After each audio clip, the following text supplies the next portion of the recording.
A desert planet with twin suns. Why do I sense we've picked up another pathetic life form? Use my knowledge. Much to learn. You still have.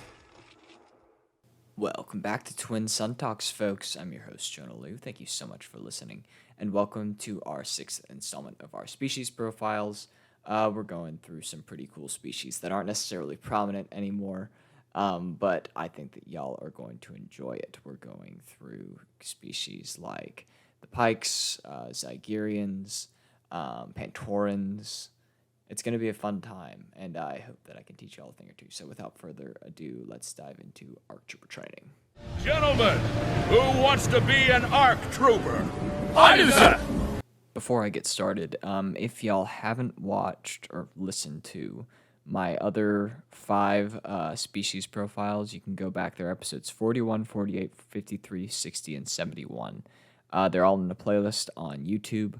Or you can just go back to the episodes individually as you want to learn about different species. And also, if you want visual representations of these species that I'm talking about, because I try my best to describe them, but it can be kind of hard to visualize.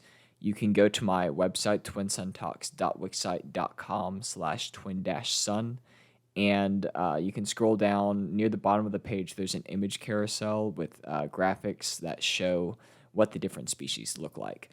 So if you want to, you can go ahead and check those out. That would be helpful. But that being said, let's dive into this week's episode. So first off, we have Pantorans. Now, Pantorans were native to the planet of Pantora, which was a moon over a giant ice world. And they speak Basic. They are blue-skinned humanoids that were often mistaken for Chiss or vice versa. And they had yellow face markings that signified family affiliation. They were comparatively more resilient to the cold and cold temperatures than other sentients because of their proximity to an ice world. And as we can see in the Clone Wars, one of the more prominent times that Pantorans were featured was on like an ice planet, whenever they were trying to look to see the episode with the Talls and all that called Trespass in Season 1 of the Clone Wars.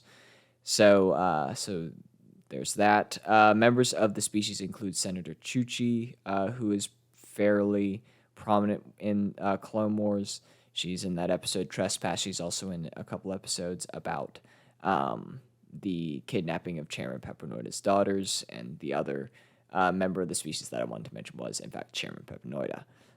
Who was the essentially representative that ruled over the planet during most of the Clone Wars. The next species that I want to talk about are Mirallens, you really would think that I would learn how to say these beforehand. Mirallens. They're native to the planet Mirall, and they speak Basic. They have various skin colors that include yellow, green, and pink. They have geometric face tattoos that represent different personal achievements.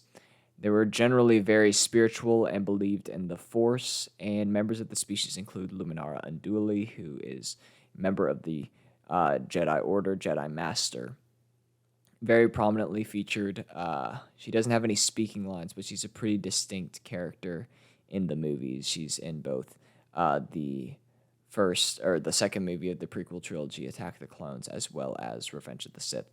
And her Padawan Barriss Offee is also a member of the species. As you may remember, both of them have interesting facial tattoos, and those are what I was talking about earlier that represent different personal achievements. The next species that I wanted to talk about are Lasats. They are native to the wild space world of Lyrasan, and then later settled the Outer Rim world of Lasan. And they speak Basic. They are bipedal sentients with purple, bluish skin and fur, and they are formidable warriors nearly driven to extinction by the Galactic Empire.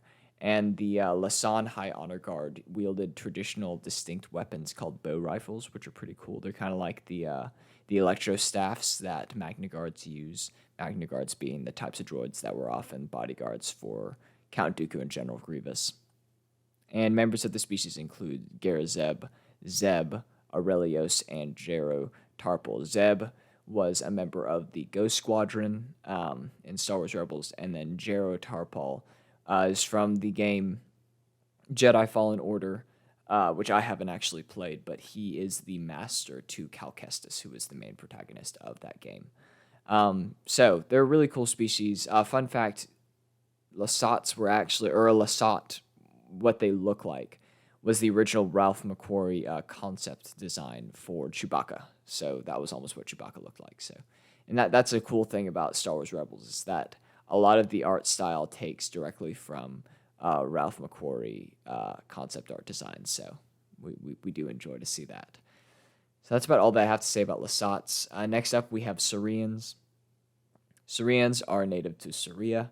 A lot of these are kind of like that. And they speak basic. They are humanoid sentients with distinct conical heads.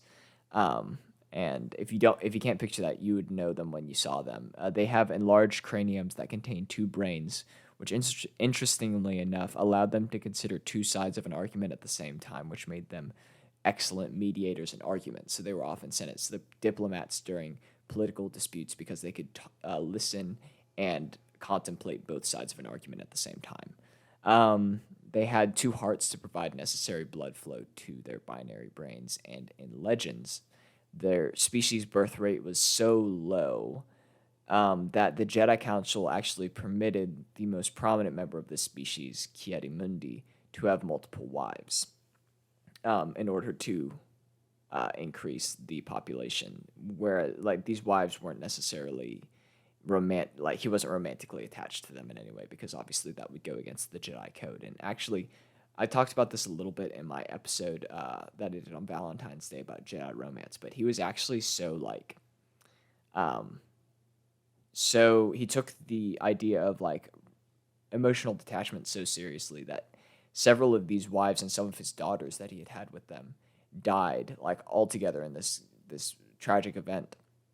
And he just kind of shrugged and was like, okay, it is what it is. He didn't really care, which is almost like psychopathic, like very, like, I don't know. It's sadistic almost, to the extent to which he took emotional detachment. But other than Ki-Adi-Mundi, another member of the species is Omer. He is one of the Jedi younglings that was with Ahsoka whenever she was kidnapped by Trandoshans and hunted. He was one of the members of that little group of younglings. So that is all that I have to say about Zygerrians. Next up, we have the Pikes, which they recently came into prominence during the Book of Boba Fett show. They were native to the planet of Obadiah. They spoke basic, and they were sentients with large heads and small faces. They looked kind of weird, and in live action, they almost looked like fishes. The Pike Syndicate was an infamous spice supplier in the galaxy, and they mined the narcotic drug using slave labor on worlds like Kessel, which we got to see in movies like Solo: A Star Wars Story. And spice, for those of you who don't know, like I said, it's a narcotic drug. And so spice is almost like a euphemism for a generic euphemism for drugs within the Star Wars galaxy.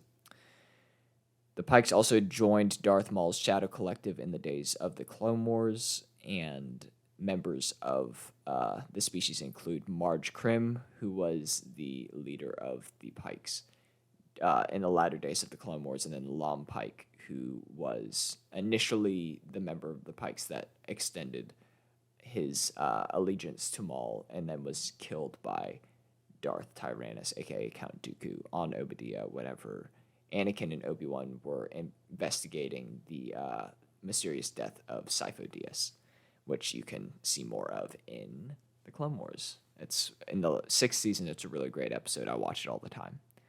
So that's about all that I have to say about the Pikes. Next up, we have Zygerians, and Zygerians are native to the planet of Zygeria. They're sentients who kind of resembled wolves. They speak basic, and they rose to power by establishing an infamous slave market. They're super brutal beings who are known as slavers or slave drivers, and they were largely wiped out by the Jedi, but rose to power again briefly during the Clone Wars era. And man, I gotta say, the Clone Wars arc that followed the Zygerians was one of the more interesting arcs, but also one of the more upsetting arcs, just because I think that they really pushed the envelope on what they were willing to kind of portray on screen, and it was really upsetting. Like, just I think that it's a really well done arc because it portrays Obi-Wan's grappling with being able to save people while also harming people at the expense of trying to help them, and Anakin's struggle with his history as a slave, and then Ahsoka kind of being able to understand Anakin's past a little bit better. Same with Obi-Wan, and also Ahsoka getting to have some interactions with her home species, like her people, and it's a really great arc, but it's also super upsetting because it deals with slavery and themes of slavery, and especially within the context of the Star Wars universe, it's a lot more pervasive than we might be used to in modern society, even though it still is a thing for sure. So it's definitely an interesting thing, and I would highly recommend watching that if you haven't already. But members of the Zygerian species include Darth Stenar, who is the first one that we're introduced to in that Zygerian arc, and then also the Queen Mirage Sintel, who is obviously the queen ruler of the planet, who is a pretty prominent character in that arc as well. So this was a shorter episode, but like I said, these species are getting less and less prominent, and I have less and less things to say about them.